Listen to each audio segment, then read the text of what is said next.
जय माता की। सभी भक्तों को जय माँ कामाख्या।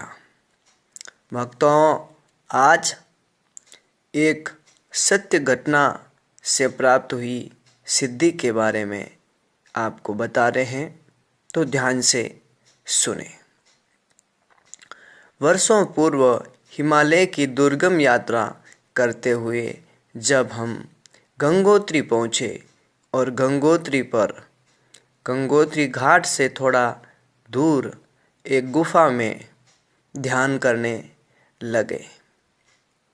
कुछ ही दिन बीत गए होंगे, फिर गंगोत्री धाम आए, घाट पर स्नान किया और तभी उसी घाट पर एक अत्यंत सुंदर, रूपवान और युवा योगिनी के दर्शन हुए, जो अत्यंत विद्वती थी और इनका जो स्वरूप बहुत ही सुंदर था। हमने उन्हें प्रणाम किया, उन्होंने आशीर्वाद दिया, बैठे, सत्संग हुआ और सत्संग के दौरान जब हमने एक प्रश्न किया कि हे योग माता योगिनी, आप ये बताएं कि जैसे गुरु गोरखनाथ ने अपने मूत्र से पूरे पहाड़ को सोने का बना दिया, क्या ये शक्तियाँ आज भी संभव है? क्या ऐसे योगी आज भी संभव है?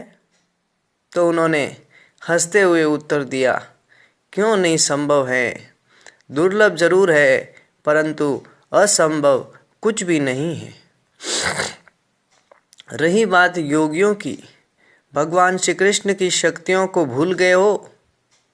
इतिहास गवाह है कि कृष्ण की शक्तियों के आगे सृष्टि हजारों बार नमन करती थी, तो क्यों योगी की शक्ति को क्या तुम तुच्छ समझते हो? तो मन ही मन उन्हें हमने प्रणाम किया और उस समय जो उन्होंने हमें विद्या दिखाई और बताई, वो आपको अब बता रहे हैं। और वो सोने बनाने वाली विद्या हमारे आँखों के सामने ही एक तांबे का पत्र स्वर्ण पत्र में बदल गया था। उन्होंने आगे जो हमें घटना या शक्ति दिखाई वो आपको बताएं। इससे पूर्व भक्तों, आपने अगर हमारा चैनल सब्सक्राइब नहीं किया है तो कर ले, घंटी का बटन दबावें, लाइक शेयर और कमेंट ज़रूर करें ताकि हम आपको और भी अच्छे वीडियो दे सकें। उन्होंने अपनी झोली में से एक तांबे का पत्र निकाला। इतना पतला था कि उसमें अगर कांटा चुभोए तो वो आर पार हो सकता था। हमें बोला कि तुम इसे थोड़ा सा आग लगा करके इसे गर्म करो। वो पीछे मुड़ करके एक कप में अपना मूत्र ले आए और उस पत्र के ऊपर डाल दिया। वो पत्र तुरंत ही सोने के रूप में परिवर्तित हो गया। वह सोने का पत्र बन चुका था। ये हमारे सामने की प्रत्यक्ष घटना थी। हो सकता है इसमें सिद्ध योगियों की विशेष कृपा रही हो, माँ गंगा की विशेष कृपा रही है, क्योंकि गंगा के यहाँ से कोई भी खाली हाथ नहीं जाता है अगर सच्ची श्रद्धा से कोई वहाँ जाए। ये देखने के पश्चात जब हमने उनसे पूछा ये सोना कैसे बन सकता है, आप लोक कल्याण के लिए इस गुप्त विधि को हमें बताएं, हम इसका दुरुपयोग नहीं करेंगे। तो उनकी कृपा से जो विधि प्राप्त हुई वो हम आपको बतावें।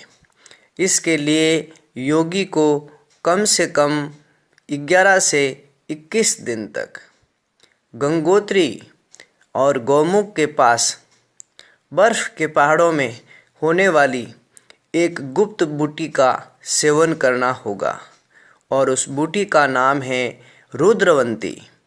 और भक्तों, ये रुद्रवंती बूटी अत्यंत दुर्लभ मानी जाती हैं और परंतु जो स्थान हम आपको बता रहे हैं वहाँ पर रुद्रवंती बूटी होती हैं। गंगोत्री के घाट से प्रारंभ करके गोमुख तक और आगे तपोवन तक ये बूटी होती हैं। इसकी पहचान ये है कि पत्थरों के बीच में चने के आकार का पौधा दिखाई देगा।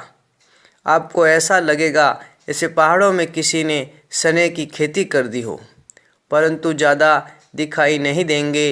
5 या 10 के समूह में ही ये दिखाई देता है। इसके पत्ते, इसका रंग, रूप, आकार सभी चने के पौधे के समान होता है। अब भक्तों, इस रहस्यमय और चमत्कारिक बूटी को जब ला करके उनके जो पत्ते हैं उनको लीजिए और पत्तों को धीरे धीरे कूट करके उनका सेवन करना है। 1 कप रस रोज पीना है। इस तरह से, और जो उसकी शाखाएं हैं इनका चूर्ण बना करके 1 चम्मच रोज लेना है। दूध का ही भोजन करें, अन्य कोई चीज़ नहीं ले। 21 या 41 दिन तक ये कार्य करने के पश्चात जब भी सोना बनाने की आवश्यकता हो तब एक तांबे के पत्र को अग्नि में तपा करके गरम करके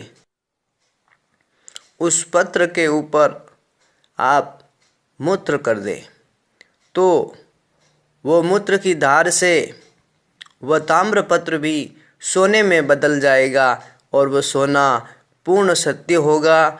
वह सोना 22 टन का असली सोना बनेगा। ऐसी रहस्यमय शक्ति कारण, क्योंकि वह रुद्रवंती बूटी जो सेवन करते थे योगी, उस बूटी से जो मूत्र बनेगा, जो रस बनेगा, उस मूत्र के अंदर इतनी ताकत आ जाएगी कि वो तांबे के पत्र को सोने में बदल देता है। भक्तों, ये विद्या अत्यंत गोपनीय थी और आज पहली बार YouTube के माध्यम से आज आप सभी को बता दिया है। और इस रहस्यमय विद्या का दुरुपयोग नहीं करें, परंतु गुरु के सानिध्य में इसका प्रयोग करने से ये विद्या अवश्य सिद्ध होती हैं, इसमें कोई संदेह नहीं है। कई भक्तों की ये दुर्गम धारणाएं थी कि गुरुदेव ऐसा संभव है। बेटे, सब कुछ संभव है। अगर योगियों की सनिधि में जाएं तो योगियों की शक्ति से जो कुछ भी सृष्टि में चल रहा है वो सब कुछ संभव है।